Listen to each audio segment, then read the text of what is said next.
na na na na na na na na. Square round. You know, you need to tune in if you want to hear you know. So we Chad, Josh, Dmitri, and Marcus every Friday. You know. It's the Square Round Table. Tune in.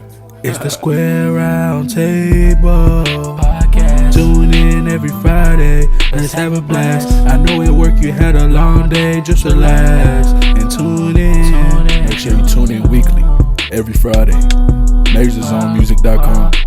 We also tune on Spotify, iHeartRadio, and YouTube. So yeah.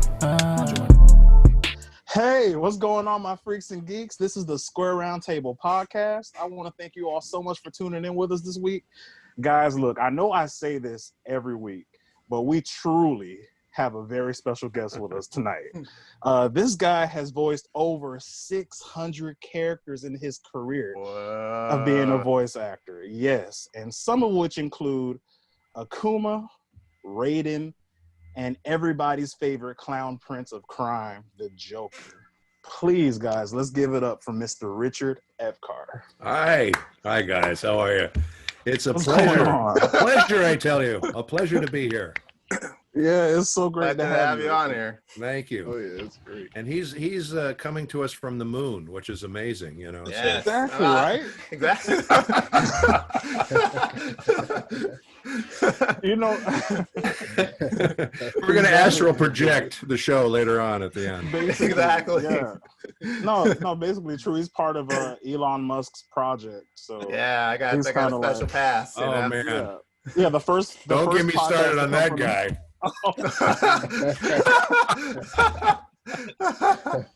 Oh man, hey, look, you know, it's he's doing okay things. You know, I don't really like the design of his.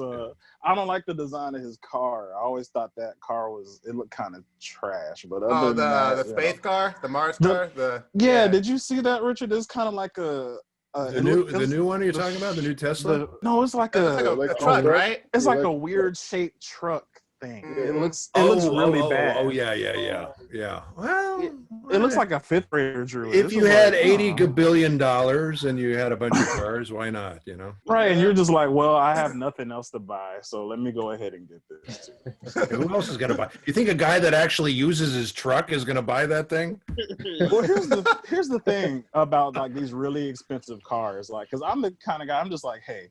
You know, if I'm just, dropping the kids off from school and driving to the grocery store and back, do I really need a souped up car? I'm never going to drive it to its highest ability. So it's like, what do I even buy? Well, if I'm going to pay that kind of money for the souped up pickup, I'll just buy an Aston Martin or something like that. You know, I wouldn't buy that. Right, there you go. That piece of swill. Yeah. No, exactly. Something like, and that's like my dad's favorite car too. Like, yeah. so see, your dad's got good taste. Oh no, he's definitely got really good taste. He could talk cars for like 24 hours straight. That's cool. Yeah. I love cars. Like, I love cars too. I'm a big car guy. I'll tell you. And I love really cool cars, and it's just amazing to me. I look at a lot of these cars as works of art. You know, like Bugattis. Those are incredibly beautiful cars, and Ferraris and Lamborghinis, and it's just beautiful cars out there. So you were a speedster guy, or do you like muscle cars more so? I like it all. I really do. There's so many of them that are just gorgeous. But I'm a really big guy. I'm 6'6", so I have to have a car that I'm comfortable in, and that's the problem. Finding particularly a sporty car or a convertible that I can actually fit in, because for some reason they make all those cars for people, the little people. Not big guys like me. They make it for the little people. So, trust me, I understand. You're there with me, aren't you, buddy? I'm with you, because like I always tell everybody, because I'm a Jeep guy. Yeah. I just like to feel swallowed up by my car. I you want to be stretch out my comfortable, arms, right? And be comfortable. Exactly. So I don't want anything else but a Jeep. Like that's just where I'm at with it. I hear you. That's cool. Good. I want to be comfortable too, and it's nice. But I have to have a convertible. I'm a ragtop man, so I have to have a convertible. Oh, okay. And I've been through a few of them now, and like I say, it's hard to find a convertible that's big enough for me to be comfortable in. I like the old cars, you know, like the old Cadillacs. Those guys, they were huge and they were convertibles and they were very comfortable. They don't make cars like that anymore. All the convertibles, they want to make them really, really tiny. And I have really shoes small, bigger than some of those cars. You know what I'm saying? Yeah. No, seriously, it's true because me and my dad and my brother, we went to a car show. I want to say it might have been about 5 years ago. I love car shows. And it's like they have a lot of nice stuff, but it gets really sad when you've gotten into your 5th car and you're like, wow, I still don't fit in this. So you're trying to find something. Who are they making these for? Right. I can't They're making it for like 5th graders or or something. I don't know. Seriously. So, because I'm 6'2", you're 6'6". It's like, Yeah. they gotta make cars for us, Richard. Like, I don't understand. I know. Same with the airplanes. They keep making the seats smaller and smaller. We were on a flight, my wife and I. We travel around. We do a lot of conventions all over the world for this stuff. Mm-hmm. And we were traveling one time, and there was a girl sitting next to us, and she says, "Oh, I'm a designer." I said, "What do you design?" She said, "I design seats for the airplanes." I said, "Oh, really?" I said, "Well, can you make them a little bigger? Because they're." She goes, "Well, as a matter of fact, we're trying to make them all smaller. They want to fit as many people in there as they can." I said, "Why don't you just knock us out and stack us up like sardines? Right. Make us up when we arrive at our location, and that'll be the end of it." Right. Exactly. Right, just strap us to the airplane. Just don't even give us.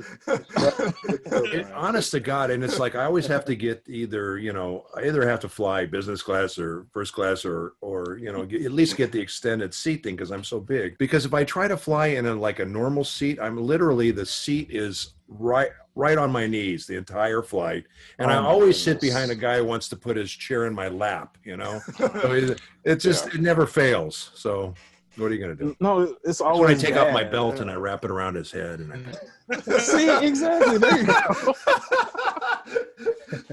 And then the thing I don't like though is like you stuff me into this little seat, and then all the other passengers want to walk past me looking sad or something. Like, "Oh, are you okay?" I'm like, "No, I'm not." No. It's 10 pounds of feed in a 5-pound bag. You know what I'm saying? Right. It's rough. It's really terrible. rough. And then if I finally do fall, if I'm on the aisle and I finally fall asleep, they always hit me with the cart. They always hit me in the shoulder with the cart. It's like boom. Like wake me. Oh, great. Yeah. It's like adding insult to injury. Look, why do they do us so wrong? Like we can't help being tall. Like I don't understand. Well, and that's the thing, people have gotten bigger over the years. We're not going the other way. We're getting bigger. Americans in particular, we're getting bigger. So you would think that they would accommodate us a little bit, but they don't. It's very uncomfortable. I think they want you to pay for the extra room because they make more money that way. So it's about money. Think about it. It's always about the money. It is. You're right. It's always about the money. I fit like right in between. Yeah. Because I'm 6'1" on a good day. So okay. I'm in between. I experience it sometimes, and then sometimes I don't. So I get the best of both worlds. See, you're a good size. You're a really good size. I never experienced it at all because I'm 5'10", so like I'm 5'10". You're another good size. Well, you are the guys that they design those seats for. Not for me, and not for Chad, but Yeah, and I'm really bad because I'm 6'4". And I wear a size 16, so I can't. I do too. I wear a 16 or shoes. Oh wow. Yeah, I do too. I wear a 16 as well, and I can barely get my feet underneath those things because they're so big. It's ridiculous. Exactly. But the good news, Joshua, is you and I never have to pay for skis. We could just go down the mountain without on our shoes. Oh my goodness. Right, I never thought of that. Exactly. See, so everybody else is gonna I'm gonna have to pay for it because I'm like what? A size 13 on a good day, maybe. Like my feet. I'm a 12, so I'm 11. Those 13s, they're lucky people. They don't realize it. They have a lot more choice. Than we do, right, Joshua? Right. No, it's a struggle trying to find Josh. Like if it's for Christmas or something or for his birthday, it's like trying to find him some Nikes. It's just like, it's go online though. That's where I find everything. I find everything online because they have a much better selection online. Mm-hmm. Yeah. No, online. And I feel bad saying that because I know these brick and mortar stores are suffering, and I know they need the business, but there's just so much, you can just pick from so many more places when you go online, particularly guys like us that are hard to fit, it's just easier to find those sizes, You go in a store, you say you're size 16, they look at you like you're from Mars. Right, or they do. Right, or they don't even, or you walk into the store and they just like don't even make eye contact with you. You're like, sir, nothing here is for you, sir. Yeah. Like, Get out. They tell you to turn around. It's like, you gotta leave, dude. Like, we don't have your shoe size here. Like, we can already tell. We don't got you. We don't got your size. Yeah, exactly. But yeah, man. Oh, go ahead, Josh. Oh yeah, I was saying they want to look at you weird when you ask, "Do you have the size in the back?" Yeah, right. Well, we all know. Nordstrom's used to actually have the bigger sizes. They stopped carrying them. I'm really bummed about that. They used to have the really big sizes, and I thought that was so cool. But for whatever reason, I guess maybe they weren't selling enough of them or whatever. But they stopped having them. And then like with me, what kills it with me is I'll go into the store and say, "Can I get a size 12?" And I don't care where I go, they always come back and say, "Well, we have a size 11 and a half. You want to try that on?" I'm like, "No," I said, "It's a size 12. I want an 11 and a half. Yeah. You want to scrunch your foot into a thing that's too small for your foot? So my foot be like this. Yeah, so you can get hammer toe when you get older. Don't you want that? Right.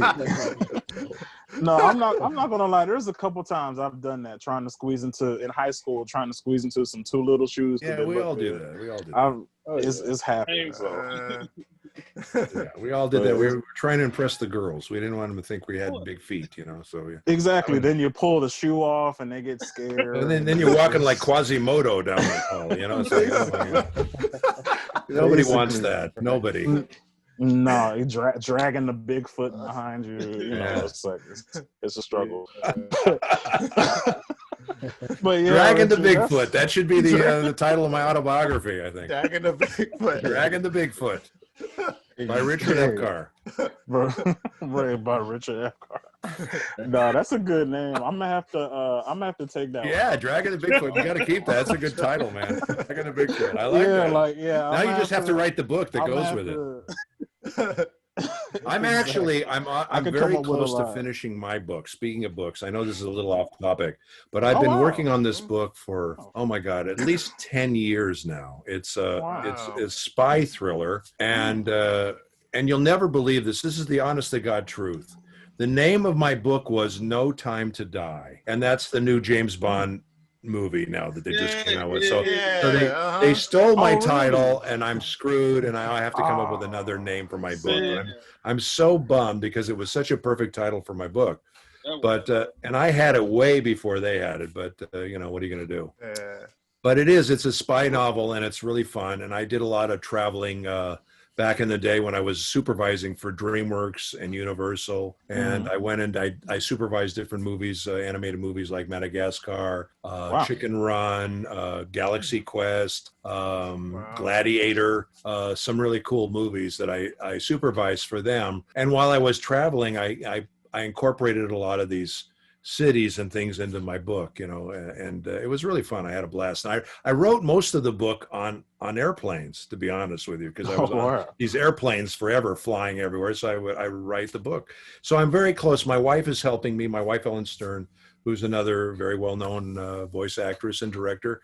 And she's helping me, and she's also an incredible writer in her own right. And she's helping me edit my book, and we're almost done. I think we only have like maybe 10 more chapters or something will be done, and I'm hoping I can get it out there to the public and do an audio reading of it, an audiobook reading of it, and get that out there. But that'd be awesome. It was really a fun book, and that's cool. Yeah, it's entertaining. It's not Gone with the Wind or anything like that, or War and Peace, or Crime and Punishment, or anything like that. But it's a really, really entertaining, fun book. And if you like spy books or spy thrillers, I think you would enjoy it. I'll have to check it out when it comes out. Yeah, certainly. And tell me the name one more time. Well, the name was No Time to Die, which is a new James Bond movie. Right. I don't know. I'm thinking of Catch and Kill is the name of it, the new one, but I don't know. I haven't really decided yet. but we'll see. Well, you know, it's really tough because it took me so long to come up with that name, and then they just yanked it away from me, those bastards. So. Well, look, Richard. I promise I won't take Dragon the Bigfoot. You can use it. Dragon the that's all Bigfoot. yours. It's not going to be called Dragon the Bigfoot, but that is a great name for something. I love that, Dragon the Bigfoot. So speaking of like doing doing narration, like have you done a lot of narration over your career? I have done a lot of it actually, and I've done audiobooks, but that is a rough, and I know there's a lot of people that do that and make a decent living at it. It's a lot of work. It's a lot of work. I did a series called Operator 5, which was a spy series that was done in the 40s and 50s, I believe. And it was an amazing series of books because the stuff that the guy wrote about in those times was about technology that we have today. You know, it's like they had no idea that we would have this stuff. This guy imagined a lot of this stuff, and it was really quite incredible. I mean, it was really fun. So those were fun books to work on. I did that. I did a couple of the Doc Savage books. Remember Doc Savage? I know it's kind of before your time, but he was another guy that I think they should actually make some movies about. They should get somebody. Doc Savage was just this really pumped up guy who was really intelligent, and he was kind of one of the earlier superhero kind of characters. And so I did a few of those books and a few of these other crime novel kind of books. They were really fun to do, and the reason they were a lot of fun was because I would use different voices for the different characters. So a lot of the books sometimes would have 30, 40 different characters in them, and I would have to create different characters, a voice for each one of the characters. So that was a lot of fun, but it is a lot of work and not very much money, to be honest with you. But they're fun. There's a few of them out there you can find if you wanted to check them out. But I'm thinking of doing my own book and getting it out there and doing it that way. So well, definitely. Well, you know, us and our listeners will definitely be waiting for it when it comes out, certainly. And is it? So you said you did a lot of the voices yourself. Is there a situation where, like, sometimes for a book you would have a cast of people, or like how does that usually work? You know, more and more they're doing a little bit of that, but there was a couple of books that I did. I did this book about this cop, and they had, and I know this sounds weird, but in the books that I did normally, I would do all the characters, including the female characters, which was kind of ludicrous. I was about to ask that to me, to be honest with you, but they would have me do all the characters, so I'd have to do the female characters. But in this one particular book I did, which was really good. It was kind of like like an old 50s detective kind of a novel kind of a thing. And they had a woman play all the different female parts, and I think that works so much better when you do that. And I would probably have my wife do all the female characters in my book, and because it sounds better, to have a real woman do a woman's part than have me do it, for God's sakes, Well, it's like a Shakespearean sort of thing. Yes, yeah, a little bit. You're right. It is. Yeah. But and I think just a lot of, and more and more they're getting into sound effects and music and all that stuff. I think just helps it so much because it just creates a mood. And if you're listening to the book and you're hearing the music and the sound effects and all that, it just really makes it, you can just imagine it, I think, a little more vividly. So as we go along, and there are some books that they do that they have entire casts, that play, the different characters, which is kind of fun to do it that way. It's almost like a radio play. It becomes like a radio right play. Okay. Yeah. Oh, that's awesome. That's awesome. And I love that you opened up talking about writing your books, because I wanted to ask you that as a writer, because I know you do a lot of script adaptation. Yes. So what is that process like, adapting maybe a script that might be Japanese and adapting it into English for dubbing? Like, what would that process be like? It seems like it's really complicated. It is really complicated. And, you get the film, and the film is time coded, which means it has numbers on the bottom, which tells you what time in the film you're at exactly. So when you're writing the script, you have to go to where the character starts to open his mouth, and that's your encode, and you write that on the script. And then the character talks, and then he stops talking, and that's your outcode, and you write that in the script. And then what's in between is you have to take the translation of what it is he's saying in the other language, and then you have to adapt it to English and try to make it as close to what he's saying in the other language, but make it fit the lip flaps.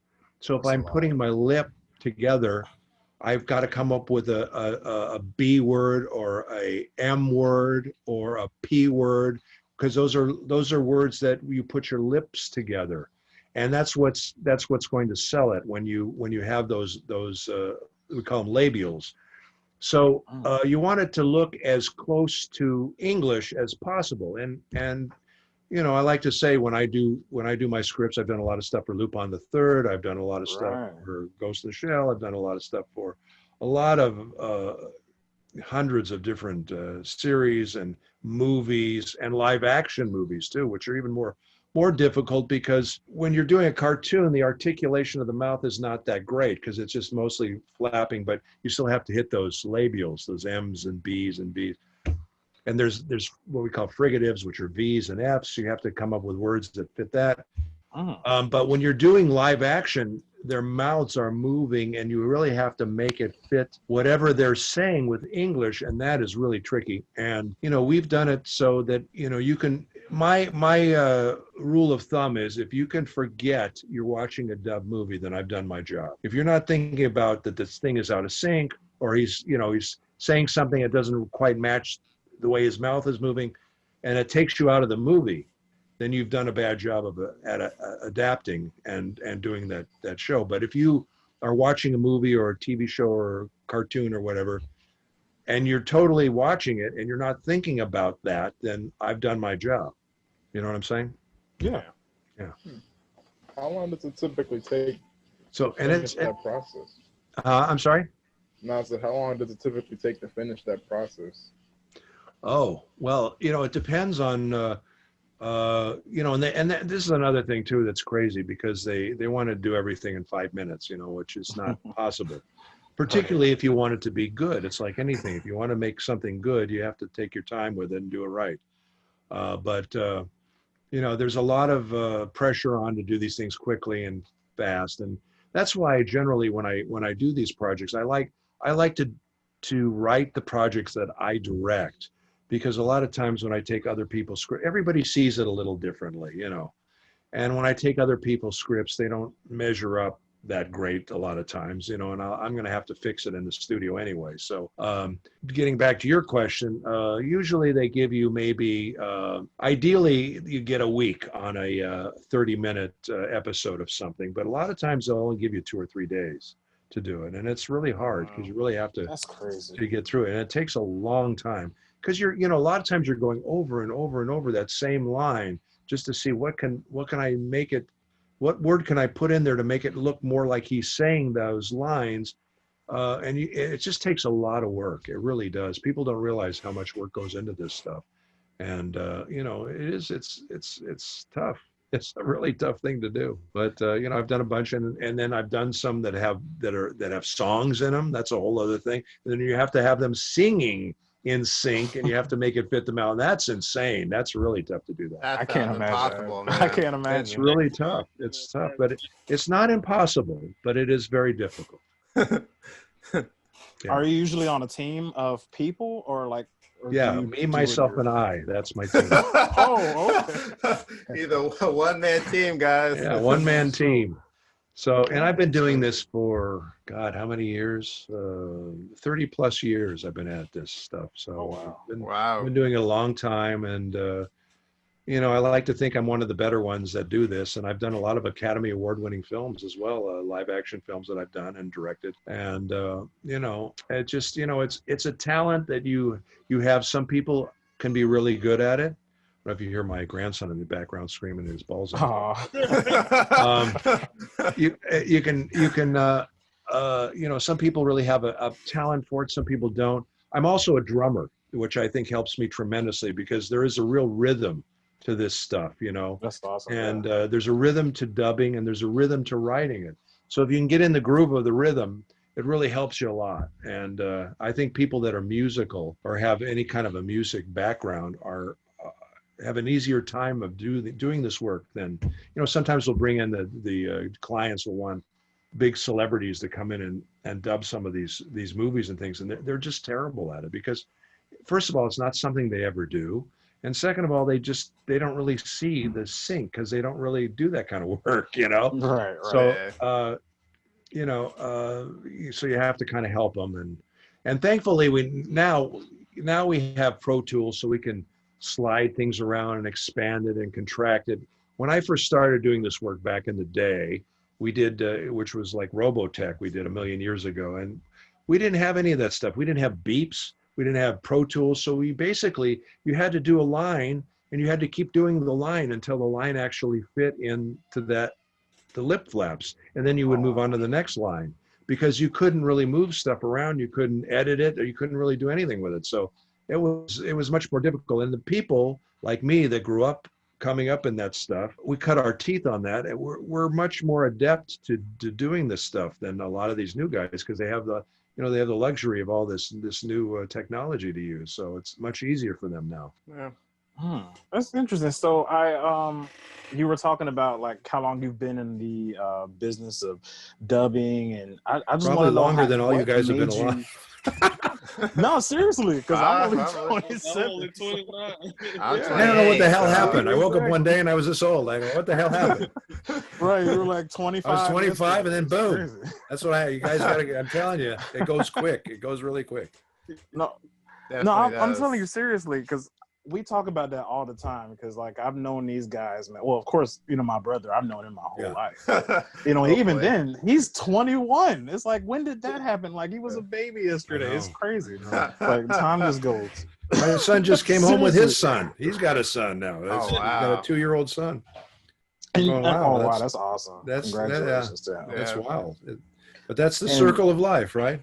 It is, and Yeah. isn't because you were talking about drumming? Isn't your son a drummer as well? My son's a very, very excellent professional drummer on Broadway, and he did wow. Spider-Man. He was just doing What? Mean Girls. He's done Hamilton. He's Hey. been That's Waitress. what's A up. lot of the big Oh, man. shows on Broadway. He's been doing that for a long, long time. And sadly, with this COVID thing, they shut Broadway down. So it's been tough for him right now, and I'm just hoping that all this stuff gets back to normal so he can get back to work. But yeah, he's definitely an A-lister drummer on Broadway, and he also does a lot of he's worked with Rihanna and Justin Timberlake and some really great people. He's done a lot of studio work for them. So yeah, he's an excellent drummer. That's awesome, and That's yeah, really you certainly cool. said the trigger word right there, because Broadway. Yeah. I'm like the biggest like musical fan ever. So That's cool. everything you name, Mean Girls, Waitress, like those are all my. Yeah, favorites. he's done So, he's like, done that's- tons and that's tons really of shows. cool. Yeah, he's great, and we're very, very proud of him. He's great, and his wife's a choreographer, and she's choreographed a lot, and a dancer. And so but they're both dependent on Broadway, and Broadway's been shut down because of COVID. So it's just been been a rough go for those guys, and then all the people, all the performers, the technicians, the All the crafts creatives. people, all those Yeah. people are out of work. It's terrible, it's really It's terrible. awful. Yeah. No, it is, because we on the podcast, because we primarily talk to a lot of creatives. Like everybody we talk to are artists in Yeah. some way, shape, form, or fashion. So yeah, they all say the same thing. We were just talking about Broadway a lot last week.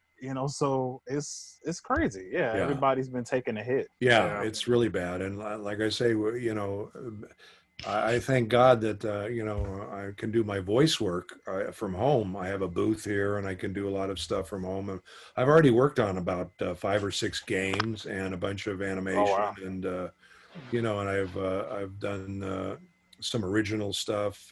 And it's, thank God, I don't know what I would do if I couldn't do it from here. So yeah, I feel bad for a lot of these people that are struggling, right now. It's really terrible. And the real crime of all this too is we have, we talked about it earlier with Mitch McConnell, the evil scumbag.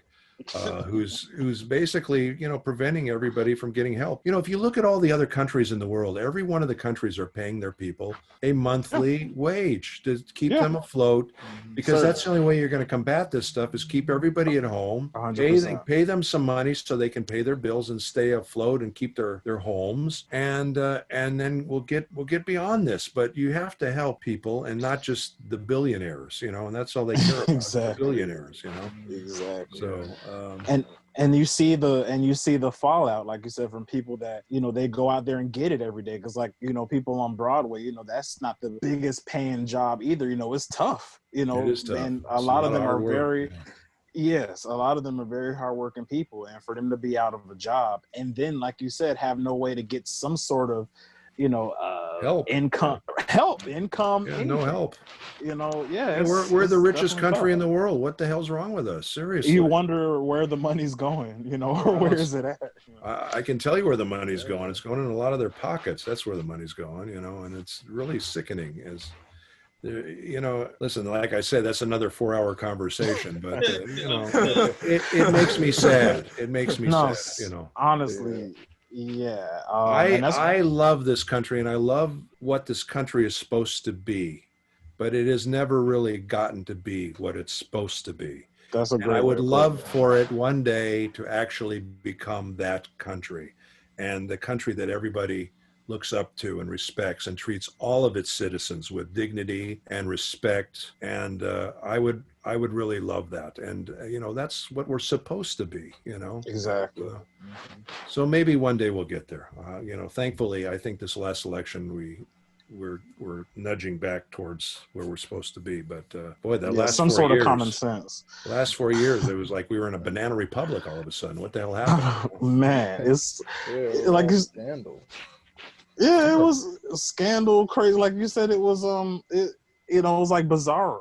It was like bizarre crazy. world. Yeah, Bizarre world. Like everything that could have went wrong did. So it was a shit show, that's for sure. No, it was pretty bad. But it's like the one thing that about having to be inside in quarantine, I see that a lot of people, and it was funny, me and Joshua were watching The Simpsons the other day, and they actually made like a social commentary on it. Like, everybody in the world has a podcast now. We started our podcast because of having to quarantine. And 10 of them a day hit me up, I gotta tell you. Really? See, I can only imagine, because I was completely surprised. Like when because my brother, we talk about it all the time because we're heavy Mortal Kombat fans. He's like, yeah, man, you should ask. Yeah, he's like, you should ask Richard Epcar to come on the podcast. I was like, I'm like, okay, I'll try. No, that's how I do most of these things. People reach out to me and they say, do you want to do it? And I say, sure. Usually I'm usually really busy, and I think I pushed you off for a few months. Did I push you off? You were just like, come back in December and we'll talk. Yeah. Okay. And because when you hit me up, I was really busy at the time. So yeah. But yeah, it's fine. And I try to accommodate everybody as best I can on these things, but it's not always easy, but when I can, I will. And like I say, all you need to do is ask, right? Hey, well, exactly. I certainly was pleasantly surprised. So once again, we definitely appreciate you being with us tonight. Like, definitely. So well, my pleasure. My pleasure. Definitely. But go ahead, Josh. Yeah. But yeah, Richard, I have to ask, like, sure. Being the voice of Joker and Raiden for over a decade, how did you stumble across those roles? Well, that's a fun story, actually. I was called in one day by a lovely lady casting director who is sadly no longer with us. Her name was Bridget Burdine, and she was just a lovely person inside and out. I mean, beautiful lady, but really, really just a great heart.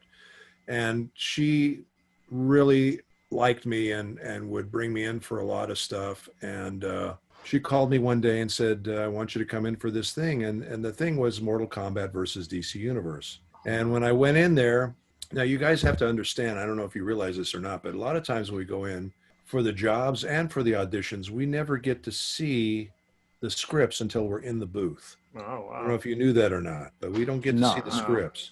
So that's great. I went in there and I said, what is this for? And they said, it's for Mortal Kombat versus DC Universe. And I'm going, oh, great. I like both of those universes. And I said, who do you want me to read for? They said and Warner Brothers was on the line and DC Comics was on the line. And they came on, they said, we want you to read for all the characters. I said, okay. So they brought out all the Mortal Kombat characters. And I read for all of them. And it was like being a kid in a candy shop. And then I got to read for all of the DC characters, Batman, Superman, all these characters. And I'm going, oh my God, this was so much fun. It was really, really like being a kid, you know, having a dream come true, you know? So they asked me to read for the Joker. Now, I never really tried to do the Joker before, but for some reason when I did it, it was almost like an out-of-body experience. This voice just came out of me and the laugh and everything. And it was like, it was really bizarre. It was almost like, you know, another side of my consciousness was working. And then I did Raiden, which I loved very much. And at the end of it, she said to me, they liked you for everything. What would you like to do? And they never, first of all, they never ask the actor what they want to do because they don't care what the actor wants to do. It's usually the producers that pick this stuff. But, you know, I said, well, you know, I love doing Raiden. He was great. And, you know, if I could choose one, I would choose the Joker because it was such a unique experience doing him that I thought, wow, this is so cool. So, you know, like a few days later, they called me up and said, yeah, you booked Raiden and you booked the Joker. And that was 13 years ago. And I've been doing those two characters for NetherRealm Studios ever since. I've been in all of the Injustice games as the Joker, and then they had Raiden come in as a guest star. And then I did all of Mortal Kombat as Raiden. And then Mortal Kombat 11, they had Joker come in as a guest star. So it's been a terrific ride, and I love working with those guys. And the writing on the NetherRealm games, Dominic is one of the directors, writers of that game, and he just the writing is sublime. It really is great. I mean, it's like film script writing. I mean, it's really good stuff. So as an actor, it's really nice to sink your teeth into something that really has some, you know, some juice to it. So, you know, it's been a pleasure every step of the way. I love playing that character so much. I love Raiden. Raiden is just like, to me, is like the most noble character, and he's just a heroic, honorable character. And then there's Joker, who's like the yin and yang of that. He's like the most despicable, horrible, terrible character there is, you know, and it's just the two of them, you know, to be able to play those two different complex kind of characters has just been just a blast for me. I mean, it's really a gift. I have to say, it's just a terrific gift that they gave me, you know, and I hope I continue to play those characters forever until I can't do it anymore, you know. So we'll see. Awesome. Definitely. So, and did you have any like formal voice training at all, like along the way, or? Well, I'm an actor, so I did a lot of stage coming up. I went to the University of Arizona. I had a performing arts degree, and I did a lot of theater there, and I did a lot of TV when I came out, TV and film when I came out to LA. See, I originally came out to Los Angeles to be an on-camera actor, and I did a lot of soaps and I did a lot of TV shows. I was on Cheers and Columbo and trying to think of some other shows that I did. It's just, you know, the problem is, like you mentioned earlier, I've done over 600 characters in games and animation, so it's hard to remember all the titles of all this stuff. I bet. I was on a lot of soaps. I did Santa Barbara, Days of Our Lives, Young and Restless. What's that other one? General Hospital. I was on a lot of these shows for a long time, and then I just, you know, my wife Ellen really kind of got me into the voice thing. We were working on some projects together, and then my wife did a film that she did for these guys. It was kind of like a Western or something like that. And they had another film that they had shot, and they wanted to replace the actors' voices. They didn't like the actors very much. So they wanted to replace them. And I've done a lot of that work over the years as well.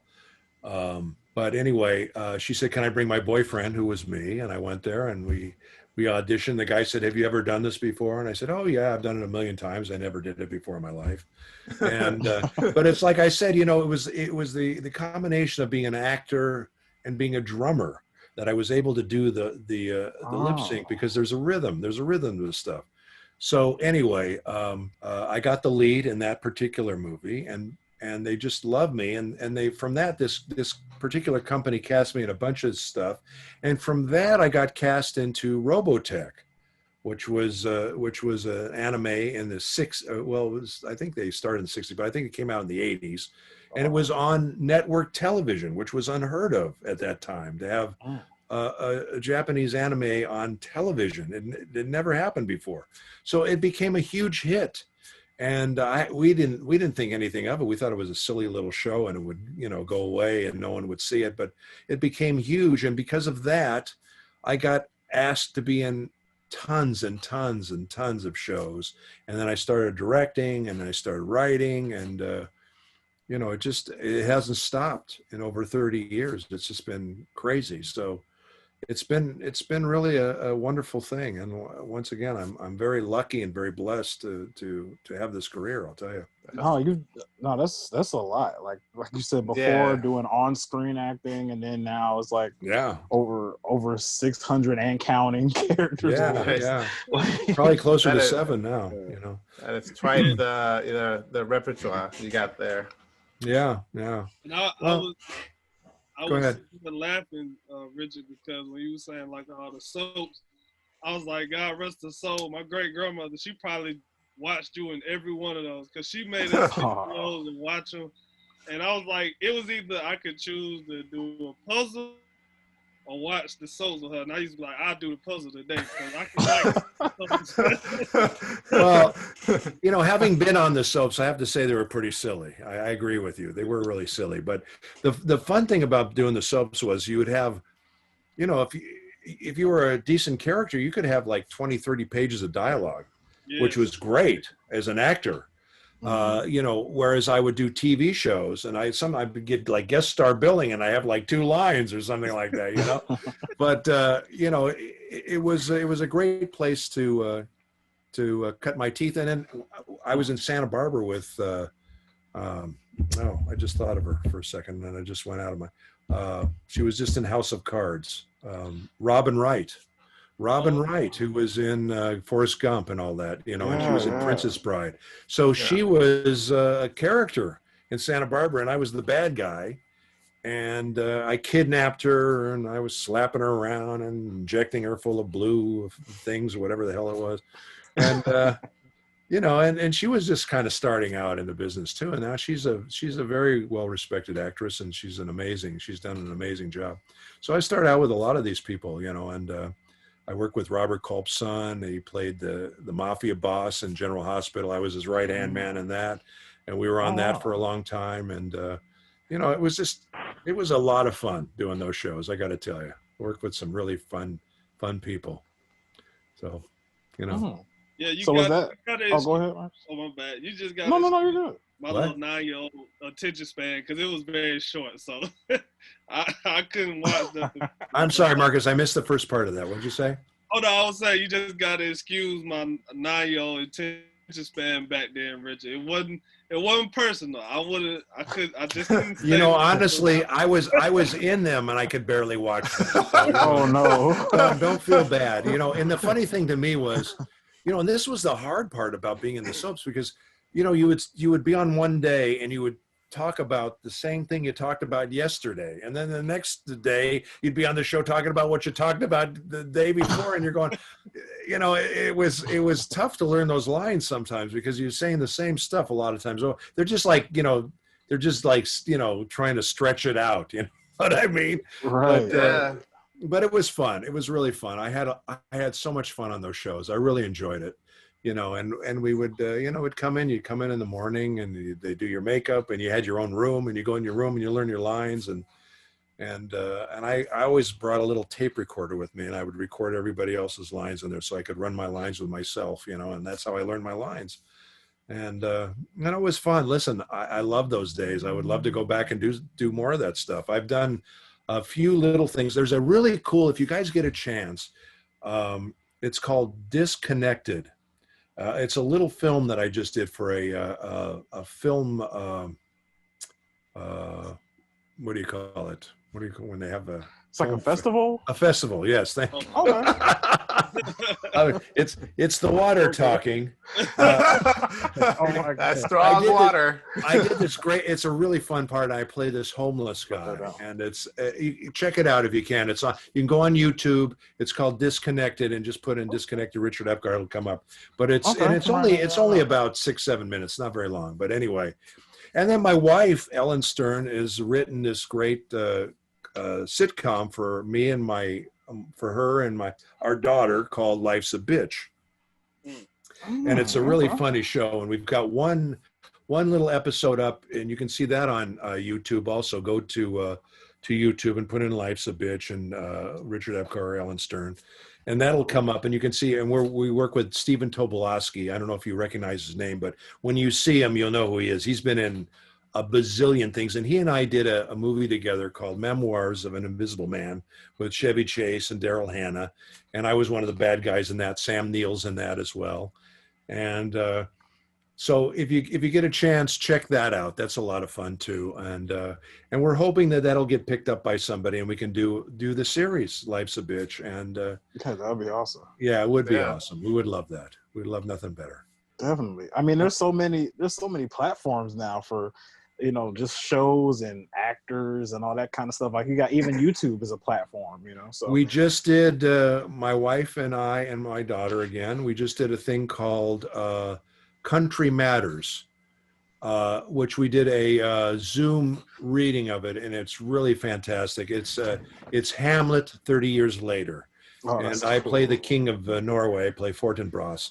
And and my wife plays Ophelia, and it's a terrific. It's written like a Tom Stoppard play. It's really funny, and if you get a chance, check that out too. It's Country Matters, but it's spelled Countrie, Country Matters, like old English, But that's a really good one too. But there's a lot of stuff out there that's it is. Yeah, a lot of ways, which is, that's one of the good things, I guess, about the pandemic. We've had to be creative, and find outlets for our creativity, So yeah, that's what we've done. Oh yeah, definitely.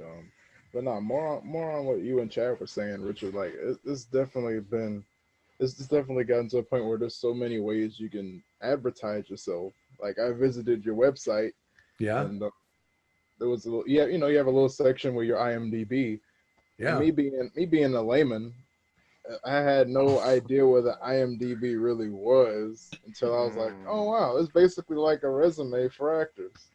Well, the IMDb and it's not complete. They just get things that people send them, so it's not really a complete representation of your work. But the IMDb is supposedly the industry standard as far as what you've actually done in the business. So yeah, you can go on imdb.com and put in Richard Epcar, and you can look under that, and you'll see a lot of games, a lot of animation, and maybe some TV shows that you're familiar with that I've been in. And it's kind of a fun thing to, check out. I use it all the time to check out other actors and directors and see what they've done. Sometimes I'll get a cold call from a director I never heard of. Then you go to IMDb, you see, what has this guy done? So you have an idea if they're, if they're actually a real director or some schmagegi off the street, So, you never know. But IMDb is a good way to check out people and their work, and it gives you a good idea what they've done.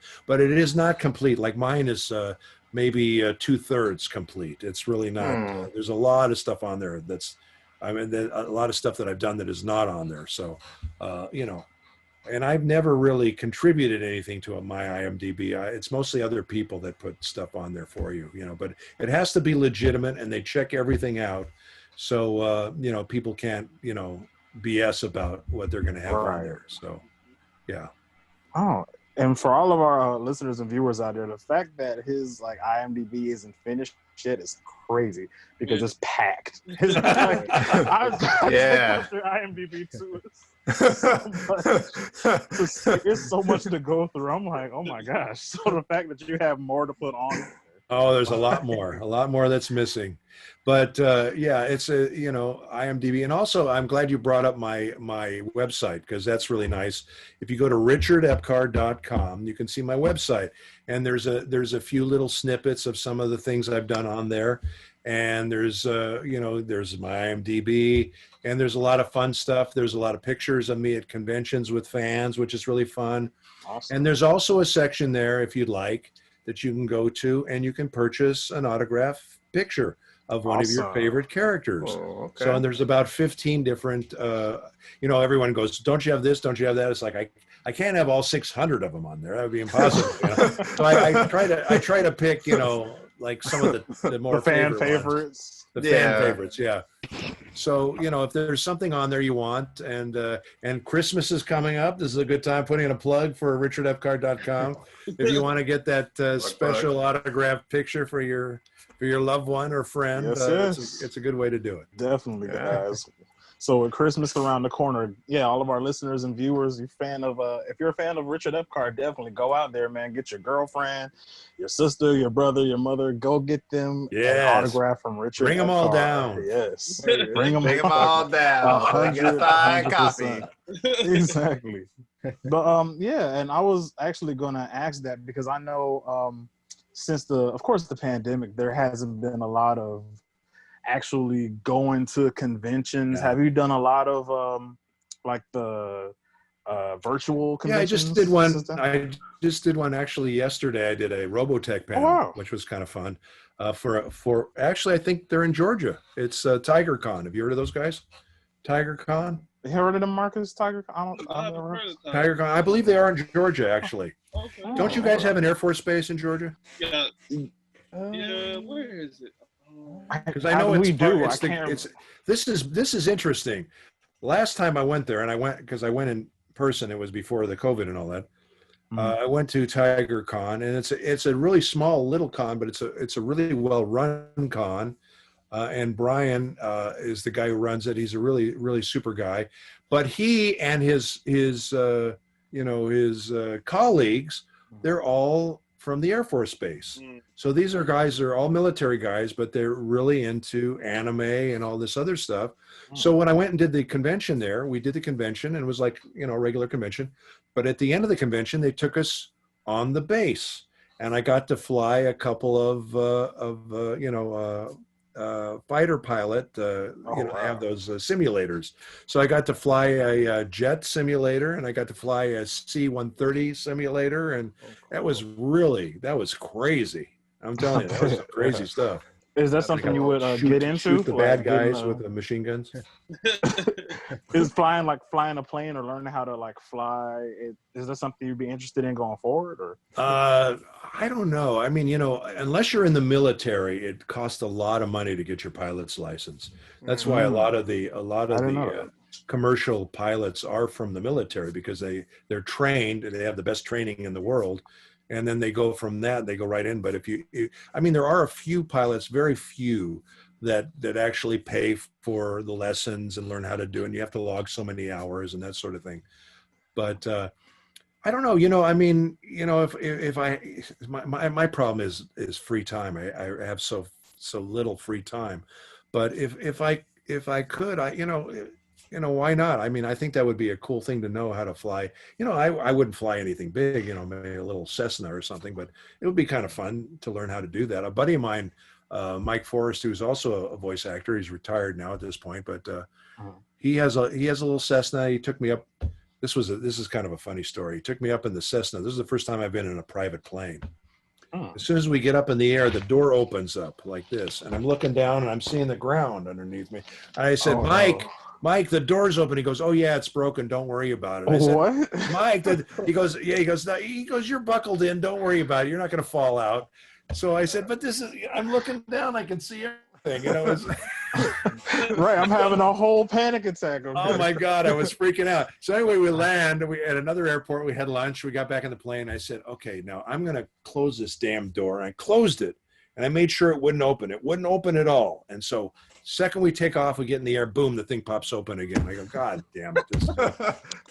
So that was crazy, but it was pretty cool. I mean, he would fly all these little places and stuff, and I always thought it would be kind of fun, take a private plane and some friends to Vegas or something like that, full in a plane, and just have your own deal, and that'd be kind of cool. But exactly, it's expensive awesome. As hell. Is the only thing. It really is. So maybe one day we'll see.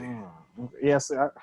Yeah, maybe. I didn't really know getting your pilot license. I had no clue how much it cost like that. A lot. And then you have to, like I say, you have to have hours. So you have to rent, if you don't have your own plane, you have to rent a plane. You have to pay for the fuel. And, it gets very expensive. I had a buddy of mine, another voice guy, who wanted to get his license, and he got almost to the end, and he just gave up because it was just draining him. It was just really, really expensive. But a lot of time, a lot of money, and and you got to learn a lot of stuff. They don't. They make sure that you know your stuff when you go up in the air. So, which is good. Yeah. So you know what to do when the door opens. Like I would hope. Boy, my friend, you don't do anything. You just forget it. So. Yeah, it's all right. That's fine. You can see outside. You see all the people that are little things on the ground. It's all right. He called me a month later. He said, "You want to go up again?" I said, "Did you get your door fixed?" He said, "No." I said, "Forget it." I said, you call me when you get your door fixed. He hasn't called me back. So. Oh man, that's how you get the scenic view. You get to see all the sights and everything. You get the breeze in your face. No, look, I understand. So totally. So since we've had to kind of quarantine a little bit, I know you said you've been really busy, but there's got to be something you've been binge watching. Like, what have you been Netflixing a lot? There's so many great shows we've been watching. Is it The Queen we've been watching? We've binge watched that. We've been and it's terrible. I don't remember the name of any of these shows. They're all so wonderful. We did Ozarks, which was great, and sadly got. I was just it was such a good show, and they canceled. I can't believe they canceled. It was so good. It's got a new season coming. Does? I thought they canceled it. No, I was just on Netflix the other day, and they said they had a little advertisement, and it said there's another season. Because that's literally me and my dad. That's a great show, really great show. What else is there? Name a few other ones. Let me see what else is on there. I always talk about The Good Place. Yeah, The Good Place. The Good Place is amazing. I love that show. I'll have to check that out. I'm going to write that down because there's that's the one good thing. We have an embarrassment of riches right now with the TV shows. There's so many good ones out there. I'm trying to think. It's ridiculous. I mean, there's so many good ones. Oh, I saw one that I really liked called The Bodyguard. It's an English one. Have you seen that one? No, is it on Netflix? The other one was called The Good Place? Mm-hmm. Yeah, The Good Place. The Good Place. I'm going to have to write I don't know if it's on Netflix or, I don't know. Some of them are on Netflix. Some of them are we have Amazon, we have Hulu, we have all of them, all of them. So, but there's so many good ones. Mandalorian. Have you seen that? I'm caught up all the way on that. I'm caught all the way up on that. That's pretty cool, right? I'm guilty. I haven't seen it. Yeah, it's really good. It's really good. And they're trying to expand the universe now, so they're getting more shows. So I'm hyped for all that. Yeah. So that's another one I've been watching. I'm trying to think of what others ones. There's a great one, but I don't know if you guys would be interested. It's called Call the Midwife, which is a wonderful show. It takes place in the 60s. I've heard about and that. every episode is like a feature film. I mean, it's just amazingly done. And I got to tell you, I cry at every episode. I really do. I'm a big wussy when it comes to these shows. I tell you, it gets me. It gets me in the feels. You know what I'm saying? I understand. Yeah. Got to be emotional sometimes. They're so well done. They're really good shows.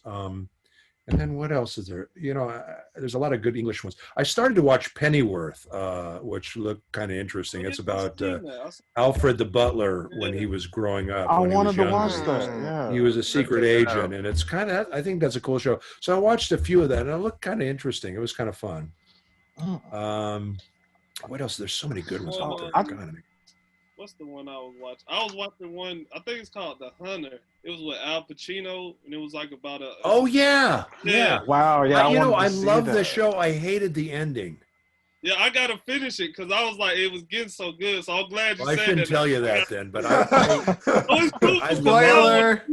love this show, and they felt like they had to have a weird twist at the end. I'm not going to say any more about it, but cool. I didn't like the twist, but you might. And then there was another one I was thinking of, and I just went out of my head. I'm trying to think of.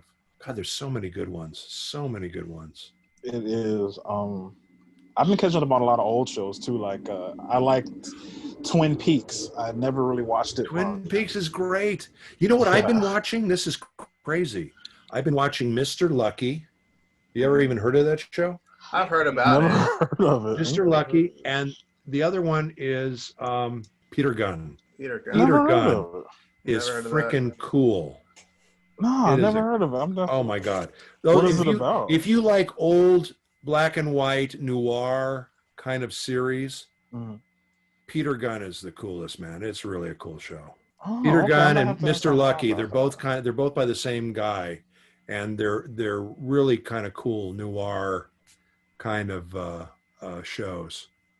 And I just wanted to watch them because, those were shows that were before my time, but they're just kind of fun. And I've been watching old reruns of Mission Impossible and those kinds of things, which are kind of fun. Goodness. Yeah. Look, Richard, at my house, I've seen Mission Impossible. It had to have been 1,000 times. But the first and second seasons are the best. When they get the longer it goes, it's kind of like Planet of the Apes. The first Planet of the Apes was great, and as they go on to Planet of the Apes, the sixth one, it's almost like they're doing sock puppets. It's just it's just terrible. It's pretty bad. Yeah. But one thing, even though it's old, it never loses its luster for me, is the Twilight Zone. I always talk about that. Yeah. We usually on Thanksgiving, my wife's, in the kitchen, I'm helping her. I'm her sous chef, and she's cooking the turkey and all that. And we always have the marathon on, the Twilight Zone marathon. It's really fun. I was watching it this morning when I woke up. It was on Sci-Fi. They play it like early in the morning. Yeah.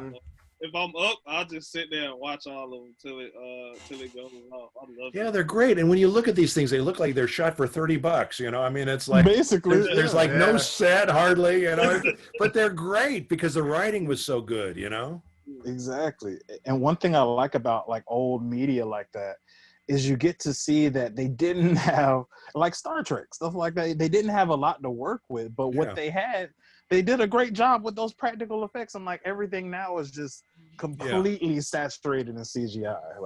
And they've got crappy stories but great special effects. I'd rather have a really good story and mediocre effects. You know what I mean? Yeah. Exactly. They use that CGI just to keep your attention from away from the story. They're like, hey, look at all these flashy colors. Look over here. Right. Right. Don't look at the story. Look over here. Right. It's a good movie, right?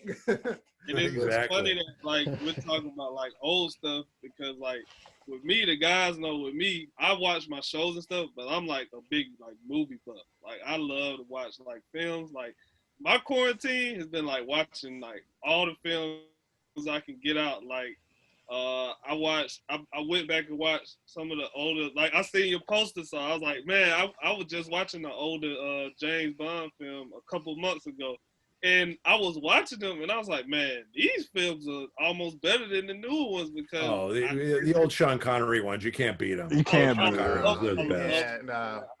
They're the best, and he is the best Bond. I don't care what anyone says. Yes. And it's funny because with me, what got me more into like older films was because I had to watch a lot of them in school when I did a major. So I remember the first film I watched in film class was Citizen Kane. And don't get me wrong, it's a great film, but it is the longest movie I have ever watched.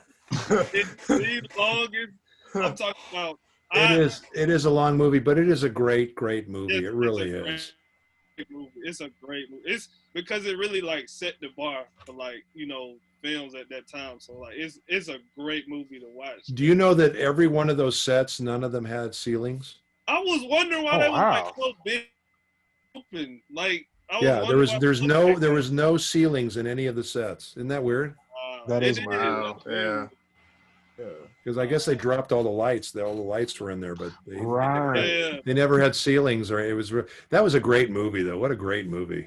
Yeah. I mean, that's what I've been trying to do too. But right now I've got a house full of people, so it's not always easy to see what I want to see. But I do want to. There's so many great, wonderful movies that were made back in the day that I never saw. Like, I never saw Lawrence of Arabia. I still want to see that. That's a great movie. And I had to write a paper about it one time. Yeah, no, that's a great film, and I really want to see that. I've never seen that. There's so many wonderful, wonderful movies. I saw a movie the other day. I can't remember the name of it, but it was done by the guy who did On the Waterfront, and he did this movie. And I can't remember, but it was with Andy Griffith, and it was really a really interesting movie. And it's about a guy who was in prison, and this woman who was a reporter, and she wanted to go and interview some of the people in prison. And this guy just whipped out his guitar and started singing, and she goes, "Oh my God, this guy's really talented." So she brought him back to her radio station. He started playing songs and talking, and he became a huge star. And then he became so big that he wanted to control everything. It was an interesting story, especially in the Trump era, about a guy who was, kind of a medium celebrity who kind of becomes bigger than he should be, and that kind of a thing. So it was kind of an interesting allegory to what's going on with our world. But it was really, really a good movie. And there's so many of those gems out there that, that I've missed. I haven't seen them, and I'd love to see them. So I'm trying to take this time and try to see some of those things. It's a great time. Yeah. I'm always giving them films to watch that I will watch in school. Like, so I love me some good movies. I love me some good movies, man. Yeah. Oh yeah. Yeah. Certainly. Speaking of good movies, not to cut you off, Chad. You didn't? Yeah, but speaking of good movies, I can't for the life of me get Chad to watch the rest of RoboCops. Oh goodness! You can't get him to watch none of the RoboCops. You ain't trying to mess with it. He doesn't want to watch it. He just doesn't. RoboCop is okay. How do you feel about RoboCop, Richard? I thought the first one was fantastic. Yeah. The first RoboCop with Peter Weller was fantastic. Actually, Peter Weller does RoboCop in the new Mortal Kombat 11. Yeah. He comes back and does it. And so does Stallone does Rambo, which is amazing. That was awesome. Yeah. That was amazing. Oh my gosh. Yeah, that was pretty cool. But I actually love RoboCop. I hated the redo that they did of it. It was terrible. Yeah, I did see that. I hate that. Yeah. Oh, it was terrible. And that's what I hate when they do these redos and they're worse. It's like, if you're going to do a redo, at least should be as good or better than the original. But so many times they do them and they're worse, and it's like, why do them? Right. To get those seats filled, man, to get the money. It's always back to the money. Yeah. But it's like, well, I can't say it like that because I like the originals of like older shows, maybe like, I like the way they did it with Batman, to where like they make the newer iterations a little bit more dark. And I think it kind of fits with the story, but everything doesn't need to be that. Like, you'll have an old show that's campy, and then everything now that they redo, everything has to be dark. Yeah. It has to be. I'm just like, why? Well, there's no reason. I kind of like it with Batman, because I think the thing with Batman is that in order for Batman to really work, Batman has to scare the crap out of the bad guys. And I think that's what he does. And the show in the 60s was kind of a silly, thing. But Adam West. But but I mean, I love that they made him a lot more gritty and a lot darker, because I think Batman, in order for him to actually be believable, I think he needs to scare the crap out of the bad guys, and that's, Yeah. I've done a lot of stuff in the Batman universe. I've co-directed Arkham Origins. Really? I do the Joker. I play Commissioner Gordon in Right. Batman. What's it called? Batman something, some series that I did for Warner. I love Batman something. That's actually Batman something. That And then I played Solomon Grundy and some Batman kids thing that I did. And I also met Bob Kane. My wife and I met Bob Kane at an editing facility many years ago, and it was kind of funny. I was talking to him for a while, and Bob Kane actually said to me, he said, "You know what you need to survive in Hollywood, Richard?" I said, "What's that, Bob?" He goes, "You need to create a character like Batman." I said, "Oh, okay, thanks, Bob. I'll remember that. Thank you. That's very helpful." Thanks for the advice. All right, great advice, guys. Great Yeah, advice. thanks, Bob. Thanks for that almost unattainable. I appreciate Had it. like a 1 in a million shot, and he got it. Right. You do the same thing. It's Exactly. easy. Be like me. And the poor guys that created Superman, they got totally screwed. Oh, remember, Marcus, we were just talking about that. Yeah, they got screwed. They just sold it for like zero. The same thing with the Three Stooges. Same thing happened to those guys. They sold all their rights for nothing. Wow. And they made, and then the studios re-released it and made millions of dollars, and these guys didn't get a penny of that, which is really, I just think that's so unfair. It's just not right. No, it's awful. And it's like, because I was just listening to a story about them too, the creators of Superman. It's like, and they couldn't even afford to go see the movie of the character they created. Is that? It's like, what is that? And shame on Warner Brothers for not even giving them comp tickets. I mean, they should roll out. These guys should come down the red carpet, and they should treat these guys like royalty. They created this character. Exactly. This can be like what 80 years for them to put their names on like the end credits of the film. Yeah. It's like, wow, it shouldn't have took that long. Yeah, it's horrible. And this is it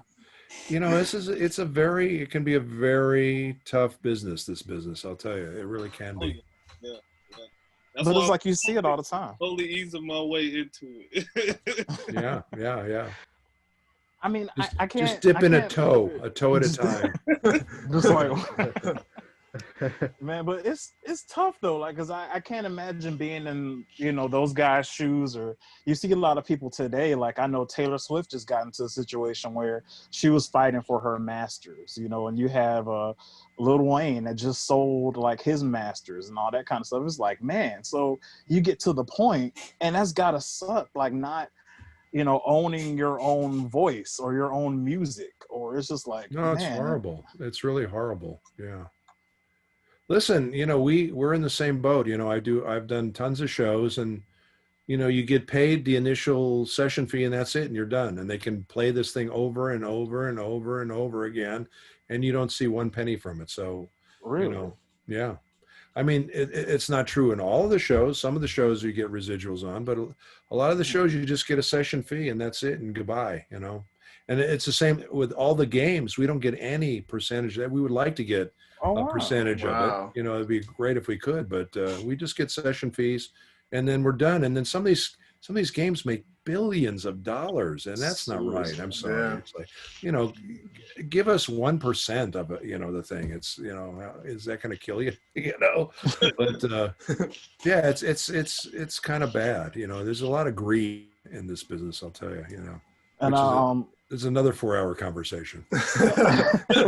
Well, speaking of like popular games, because didn't Mortal Kombat they won an award. Game of the year? They just won Fighting Game of the Year. Yeah, congrats on that, Richard. Like, definitely, that's really awesome. Yeah, it is. It's very cool.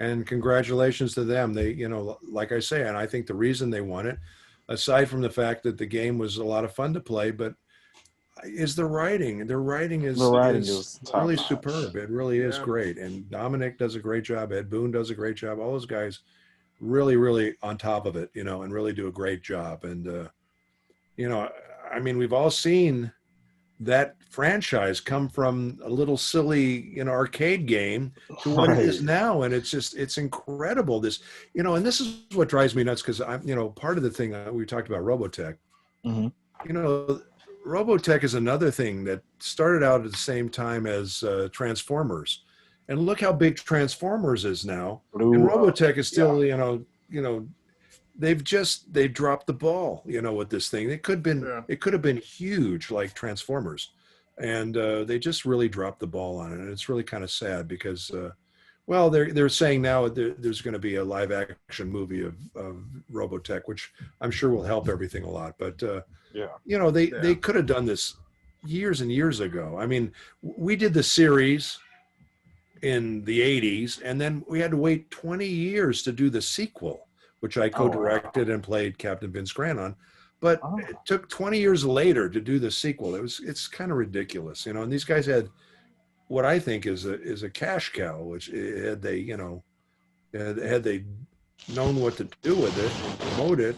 There's so many of the fans out there were just dying for, you know, content, and they weren't supplying it. So right, especially at a time where there wasn't so much saturation, because you can see, like, you have Transformers, and you have what's the other ones, Pacific Rim and stuff like that. Everybody wants to make or the X version Pacific Rim Job. I don't know if you've seen that one or not, but no, that was a good one. Yeah, I love that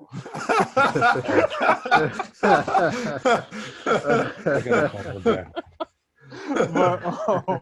But yeah, no, everybody wants to make a robot movie now. So it's just like, can I take from our sponsors? The Square Roundtable podcast is brought to you by 2 Photon Art. 2 Photon is an art collective whose primary mission is to make science more accessible through science communication and art. Some of their art includes science-themed patches, jewelry, stickers, zines, and clothing, all of which contribute to the inclusivity, equality, and the overall advocacy for human rights in and out of the scientific community. You can find all of these wonderful pieces on 2photonart.com. And for all our YouTube viewers out there, we will add all of their website and social media info in the description below. Hey, all you freaks and geeks out there, we are the Square Roundtable. The Square Roundtable podcast is brought to you by Science on a Postcard. Science on a Postcard is an online store that specializes in science-themed enamel badges, lanyards, environmentally friendly tote bags, notebooks, and lots more goodies that represent individuality and inclusivity in the scientific community. You could find all these wonderful products on scienceonapostcard.com. And for all our YouTube watchers out there, we will add their website and all their social media platforms in the description below. So that's my job for tomorrow. I'm working on a game, which I can't tell you what it is, but oh man, that was my director for tomorrow. Okay. Oh, Cool. Yeah. that's definitely cool. Like in a day, like how many like jobs or how many like voiceover sessions would you do like normally if you had to just give a number, throw a number out? Oh, I mean, you know, listen, if I do one a day, I'm happy. But you know, sometimes I've done as many 3, 4 a day. You know, it just depends on what it is. But you know, I mean, I try not to do it because honestly, it can be really exhausting. You know, doing this stuff. I bet. Yeah. Some of these guys. I just did this huge game for this company. I can't talk about it yet. But it's huge. It's a huge game, and I had a big part in it. And we had 2 big sessions where I was, you know, it was all, you know, combat and stuff, you know, fighting and, you know, just yelling, a lot of yelling. And so, you know, those take their toll on you, you know. You do those for 4 hours a day. It's a lot of work. No, I bet. And that leads me into one of my next questions, because I know in Deadpool you weren't necessarily portraying like Juggernaut or Colossus, but you did their they brought me in to do their fight efforts because the actors that they hired couldn't do it, so they brought me in because I do a lot of that stuff anyway, you know. So and it was a lot of fun. I got to do Colossus in the first one, and I did Juggernaut in the second one. I think actually, what's his name who does Deadpool? Ryan? Yeah, Ryan Reynolds did the voice for Juggernaut. Oh, okay, so he wanted to do it. So how can you argue with that? Right. So what exactly are vocal efforts? Like, what is that? When they're fighting, and you have to match it to what they're doing and make it sound real, and so it's all that kind of stuff. And I cut my teeth, as I said, years and years ago on a lot of these chop sake movies that we did in back in the day, and they were a lot of fun. And and I hate to say it, but a lot of these guys that are coming up now, they don't have that training, and they have a really hard time with the efforts. So as do some of the celebrities. So they bring me in sometimes to do these movies and help them out on that stuff. So yeah.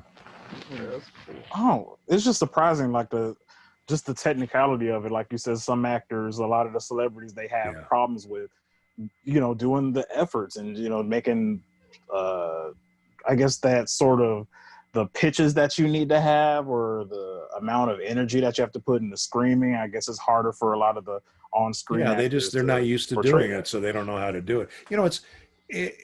It's a very different style of acting, and like I said, I direct a lot of this stuff too, and a lot of times the clients will want stars to be in their projects, and the stars, if it's like a dub project or whatever, they don't know how to do this work, and I try to explain that to the clients. They don't care. They go, they're actors. And it's like, yes, they're actors, but this is a different style. It's like saying you're a kabuki dancer doesn't mean you can dance ballet, but you're a dancer. But it's a different style of dancing. Right.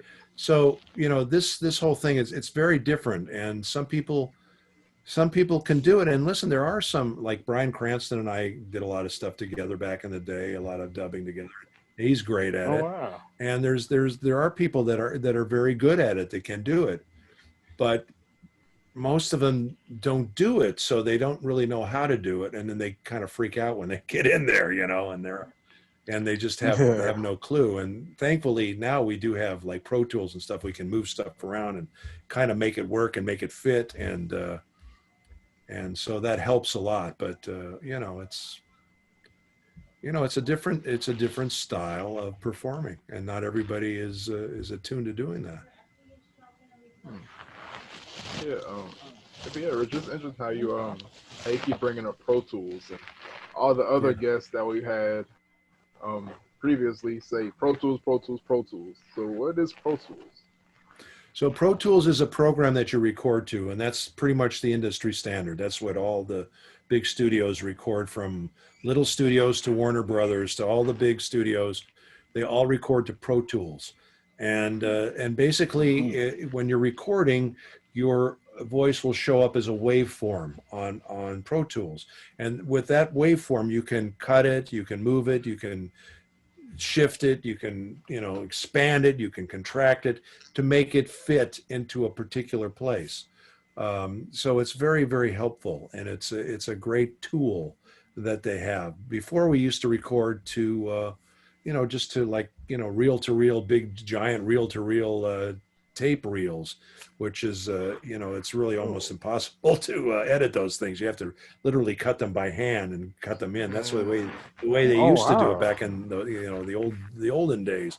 But now with this stuff, it's been a great thing for everybody, and very helpful.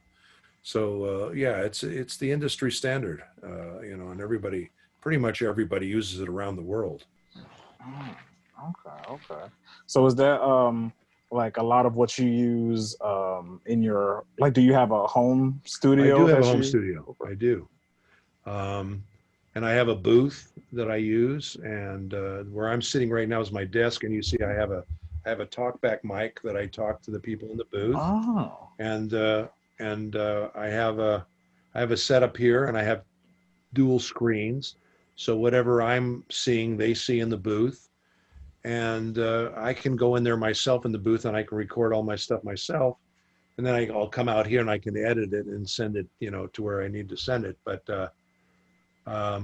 you know, it's you know, you almost in today's world with COVID and everything, people not being able to go into the studio, you need, in order to keep working, you need to have a setup, you know, a booth or something to use in order to record at home. Otherwise, you're kind of out of the game, you know. Yeah, I can only imagine, like, there's so many people that just, you know, that just didn't know, because of course, you know, nobody saw this coming. So it was like, if you're a voice actor and you don't have your own studio, it's just like, yeah, it's tough. But the thing is, you know, you almost need it anyway, because we get, you know, I get like anywhere from well, I could get from 1 to maybe as many as 10 auditions a day to do for my agent. So you need a good setup in order to record your auditions and get them in, to, you know, in order to get them in. So, you know, a lot of the people that work fairly regularly do have good setups at home anyway, just for auditions, you know.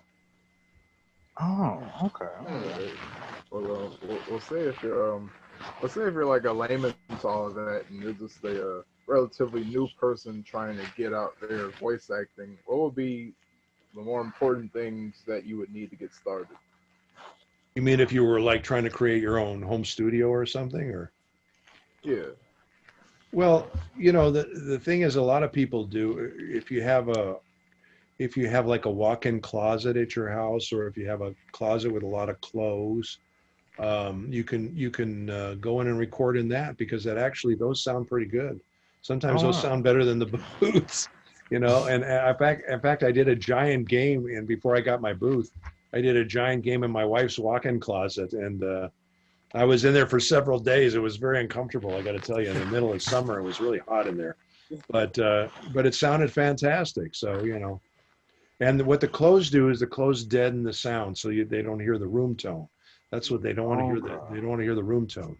So, you know, if you get something like that, and when I'm on the road, sometimes, you know, I'll be in you know, a hotel room, and sometimes it's noisy in there, and the only way to get beyond it is just get under the covers of the bed and bring your gear under the covers with you. And I have, you know, I have Pro Tools on my laptop, and I have a mic that I travel with, and I have a little setup. I have a little a Duet Apogee interface that I use, which is works as my my preamp. And that basically, I take all that crap under the bed with me, and I record under the covers and the sheets, and that kills the sound, so you don't have the room tone in there, and it sounds like you're in a booth, you know. And I've actually booked a few jobs doing that. That's pretty cool. I mean, look, it looks like, you know, voice acting is something that you kind of have to learn how to improvise and be a little creative sometimes. Yeah, well, that's, yeah, any acting really. You have to be able to improvise and think on your feet and be flexible. And, you know, there's a lot of things that we're called upon to do, and we're going, oh my God, how am I going to do that? And you pull it out of your butt somehow, you know, and you make it work, you know. So right. Yeah.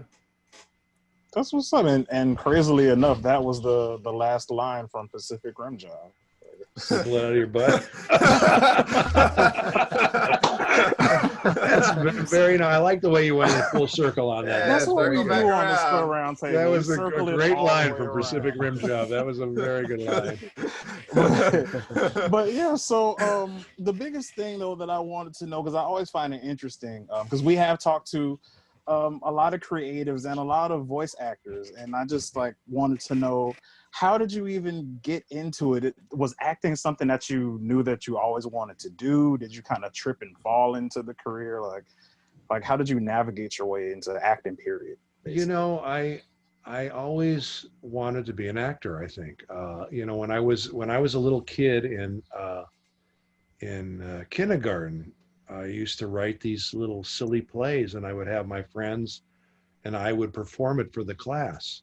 That was way back when I was in kindergarten. So I think I always knew this was something I wanted to do. And, you know, when I was 15, my mom passed away.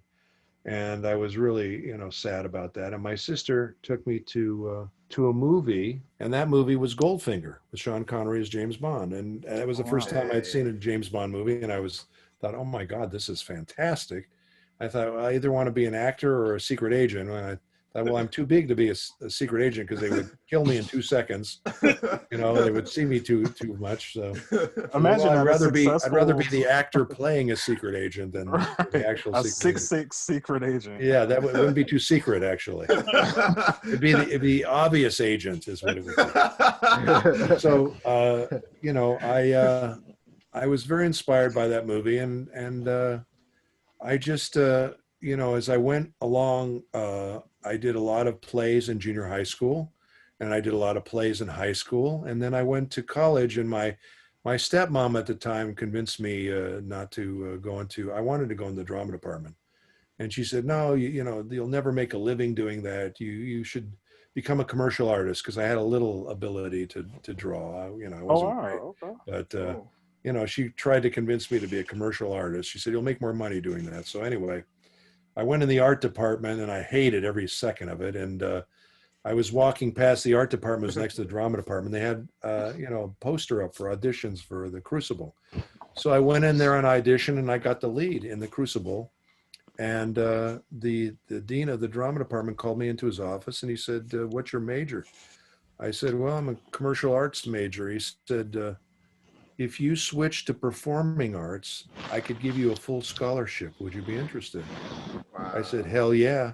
Right. Who would say no to that, right? So they paid for my whole college the whole time I was there. And I did, all I did was do play after play after play. It was fantastic. And I did, and then I got my SAG card while I was there. I did some TV shows. I did a show called Petrocelli, which I'm sure is way before your time, but I did a few TV shows, and I did a bunch of commercials while I was in Tucson, and I got my SAG card, and I came out to California, and like I said, I did a bunch of soaps and TV shows and some movies, and then my wife got me into this voice thing, and this thing just blew up. So it's been terrific. I really can't complain. That's awesome. And look, 600 and counting. Not even listed on IMDb characters later. That's right. That's what's up. That's really good stuff. We talked about a lot of great stuff today. And one of the biggest things I wanted to know is, like, what do you love the most about your career as an actor? And also, what advice would you give to somebody that's following your same career path? Well, I love being creative. I think that's the thing. I just really love being creative, and I've been very, very blessed in the amount of characters I've been able to play, and there's a lot of really wonderful characters like Raiden, who I feel are inspirational characters, and I love playing those characters. That makes me feel really good, and. But on the other hand, the characters like Joker, that's completely different than me. It's really fun to play those characters because they're so different than me. And there's so many of the characters that I get to play that people go, oh my God, I had no idea that was you. And that makes me feel really good because I played somebody that was completely different than me. They had no idea that was even me. So that's really fun for me to do that too. The other question you asked was, how do people get into it? How do they do it? If it's something you really want to do, you should go for it. As I mentioned earlier, one of the toughest things of doing this business is that you don't get to see the scripts ahead of time. Like a lot of the people that are film actors and stage actors, they get the scripts and they can rehearse and they can study and they can work on it before they get to perform it. We don't have that luxury. So my advice to anyone who really wants to do this work is to read out loud every day. Pick something. It could be a script. It can be a book. Just read out loud so you get so good at that cold reading that you can make anything come alive, even if you've never seen it before. And it's really, really important to do that, to be able to do that. Because that's where, there's a lot of actors, like I said, that are really wonderful actors, celebrities, but good actors that get in the booth and they don't do a really good job because they don't have that skill. And that's one skill you really need to be good in voice acting, is to be able to cold read a performance. And that's a difficult task. It really is. So I would recommend reading every day out loud. Read, read, and perform, become an actor, do plays, do radio plays, do, theater, do everything. Anything that you're going to do is going to help you as an actor.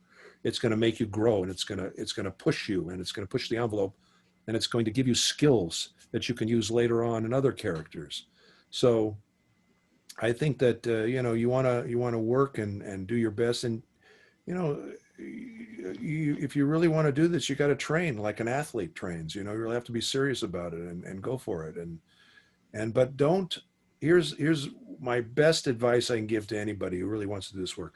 Don't audition until you feel ready, because if you audition and you do crappy, that's what they're going to remember, and they'll never have you back.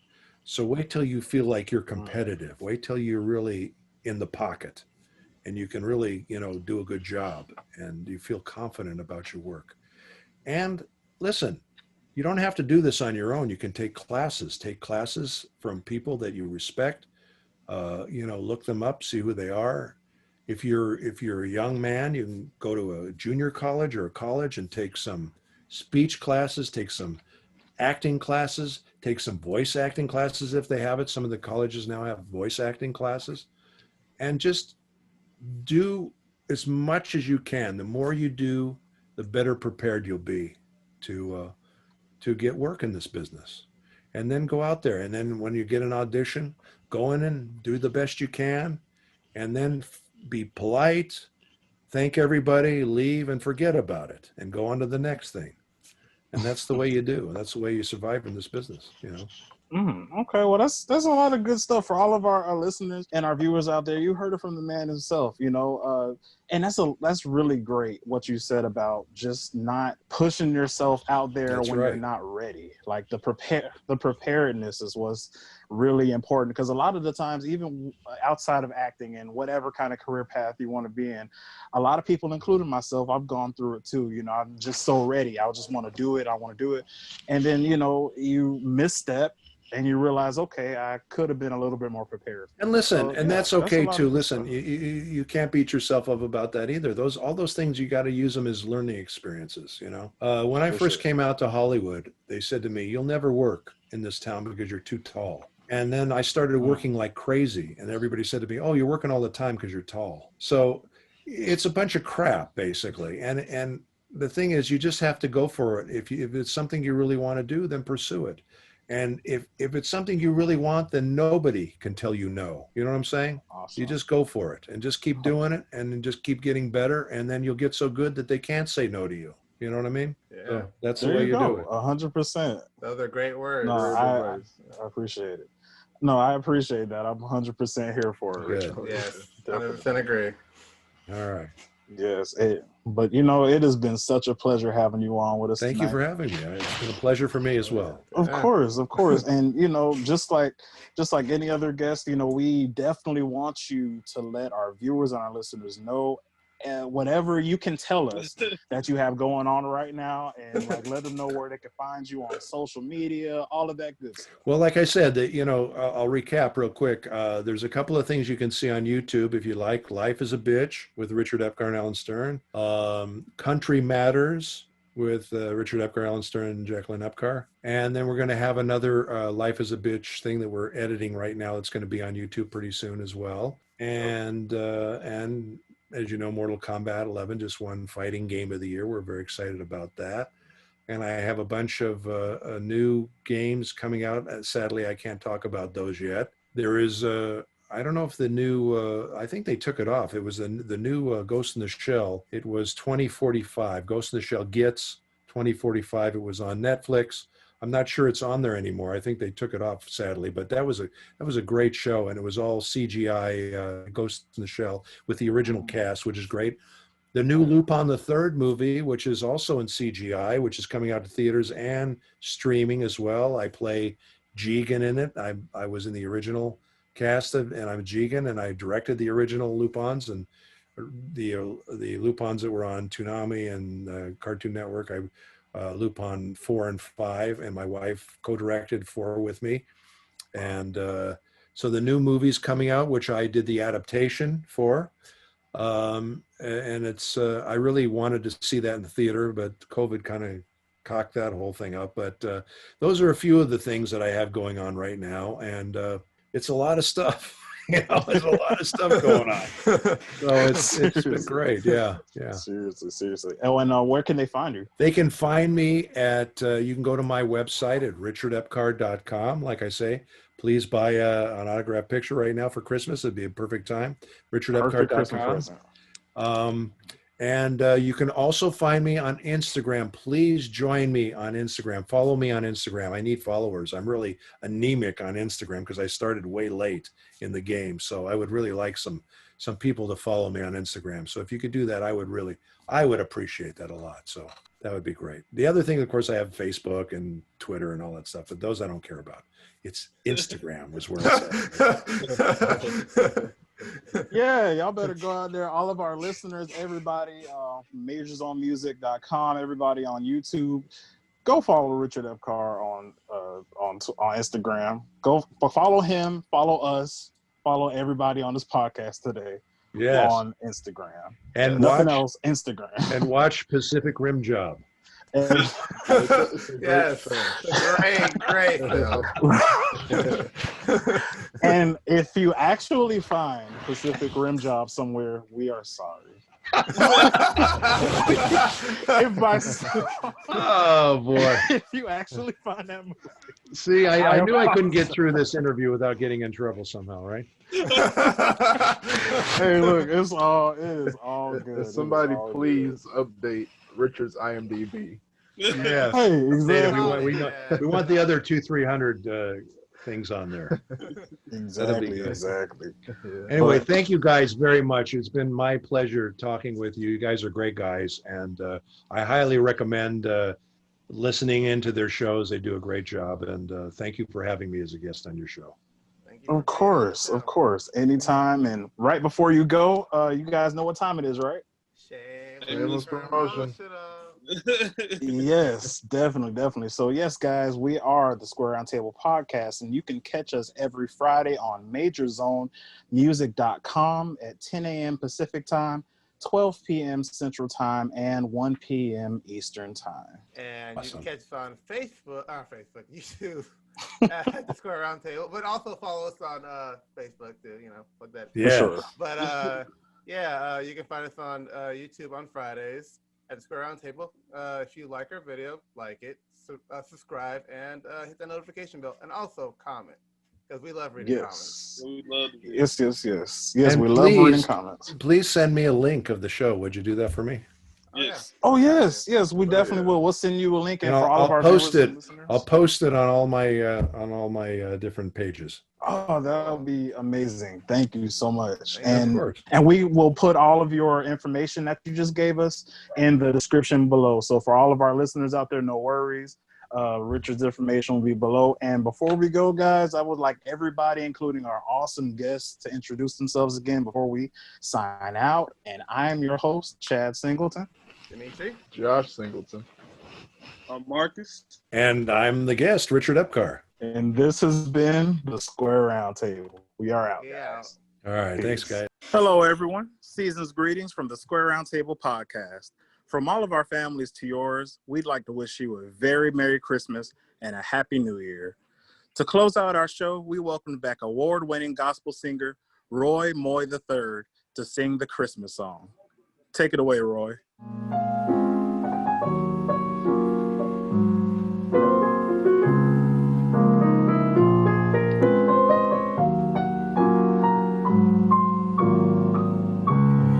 Chestnuts roasting on an open fire,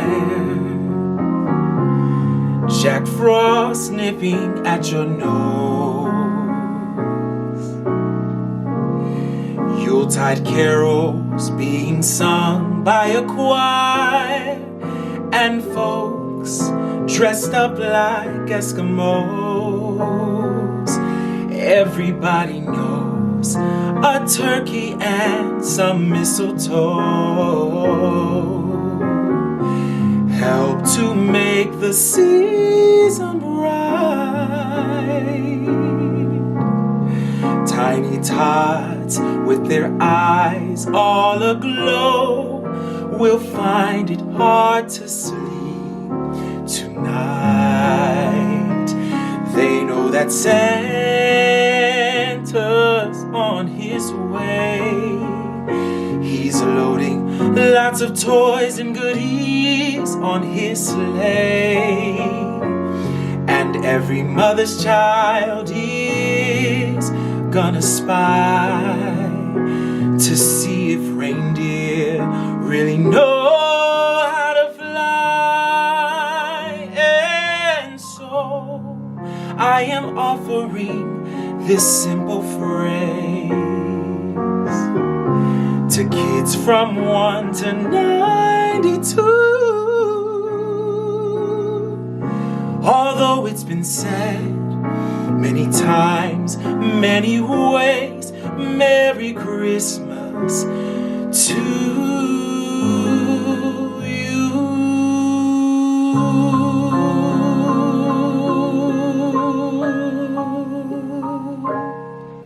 Merry Christmas to all the Square Roundtable podcast listeners. Have a great Happy New Year. Peace.